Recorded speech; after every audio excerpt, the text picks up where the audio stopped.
অতিরিক্ত কাজের চাপ, নিরাপত্তাহীনতা এবং সহকর্মীদের রহস্যজনক মৃত্যুর প্রতিবাদে গত 7 দিন ধরে নির্বাচন কমিশন অফিসের বাইরে অবস্থান বিক্ষোভ করেছেন বুথ লেভেল অফিসাররা।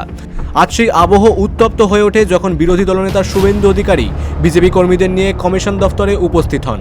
তার আগমনের খবর ছড়াতেই আন্দোলনরত বিএলওরা ক্ষোভে ফেটে পড়েন এবং তাকে ঘিরে তীব্র স্লোগান দিতে শুরু করেন। তবে বিজেপির দাবি, বিক্ষোভকারীরা কেউ বিএলও নন, এলাকার লোক এবং তৃণমূলের লোক।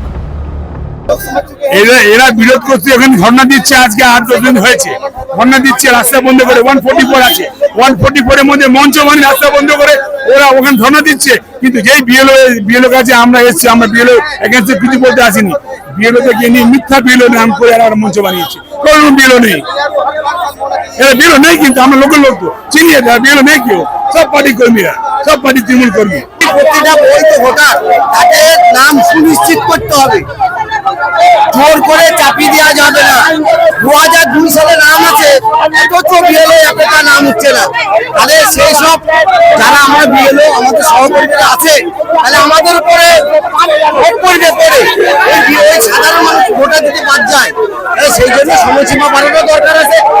আমাদের অতিরিক্ত আমাদের অনেক বিএলও মারা গেছে, তাদের ক্ষতিপূরণ দিতে হবে।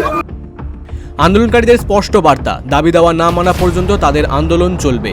এই ঘটনায় কমিশন অফিসের সামনে ব্যাপক উত্তেজনার সৃষ্টি হয়। কলকাতা থেকে অনিকেত পালের রিপোর্ট, বিগ নিউজ বাংলা।